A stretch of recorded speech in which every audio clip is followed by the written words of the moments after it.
రారా. ఏంటమ్మా? నువ్వెవరికి పెళ్లి చేయించావో తెలుసా? 5-6 హత్యలు చేసి 10-15 సంవత్సరాలుగా జైల్లో ఉంటున్న వాడి చెల్లెలు పెళ్లి చేయించావు. పట్టపగలు మార్కెట్లో ఇద్దరిని పట్టుకుని నరికేయడం నేను నా కళ్ళారా చూశానా. ఇప్పుడు వాడు జైల్లో ఉన్నాడు.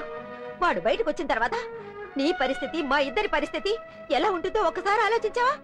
తనకి పెళ్లి అయిపోయింది కదా, వచ్చి చెల్లెల్ని చంపుకుంటాడా? వదిలేయమ్మా. ఇలా అధిక ప్రసంగంగా మాట్లాడడం మంచిది కాదు. ఇక మీద ఎలాంటి గొడవలకి పోనని నా మీద ఒట్టేయ్. ఏంటమ్మా దీనికి పోయి ఒట్టేయమంటావు? నా మీద ఒట్టేయ్. ఒట్టేయరా? నేను చెప్తున్నానుగా, నా మీద ఒట్టేయ్. అన్నయ్య, ఈ విషయంలో నేను అమ్మ పక్షమే. నీ తోడబుట్టిందని నా గురించి ఎప్పుడైనా ఆలోచించావా? ఎవడో రౌడీ గారి చెల్లెలకి పెళ్లి చేసి పెట్టావు. ఇలా చూడమ్మా, అన్నయ్యకి నీకంటే నా మీదే ప్రేమ ఎక్కువ. ఇక మీద అనవసరంగా ఎలాంటి గొడవల్లోనూ తలదూర్చునని ఈ తల మీద చెయ్యేసి ఒట్టేసేసావు. దీన్ని మీరు ఇంకెవరినైనా కొట్టావనుకో, ఈ తలకే ప్రమాదం. ఇన్నాళ్ళకి నువ్వు నా కూతురుగాను మీ అన్నయ్యకి చెల్లెలుగాను మాట్లాడేవే.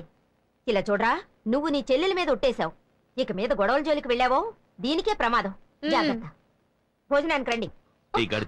బుద్ధుందా నీకు? నా గురించి నీకు తెలుసు కదా. రేపు ఇలాగే ఇంకెవరైనా పట్టుకుని చావు కొట్టాననుకో, అప్పుడు నీకే ప్రమాదం. ఎందుకు ఇలా చేసావు? నువ్వు ఒట్టేసింది నా తల మీద కాదు.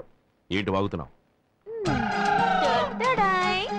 ఎవరి తలో నువ్వింక ఎవరిని కొట్టినా తిట్టినా చంపినా ఈ జుట్టు ఎవరికి సొంతమో వాళ్ళకే ప్రమాదం.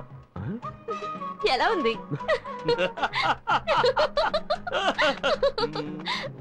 మంచి చెల్లెలు. ఏం చేస్తున్నారా అక్కడ? ఒట్టు వేసా మాట. అక్క నువ్వు వెళ్ళి భోంచే. పర్వాలేదులే, వెళ్ళక్క.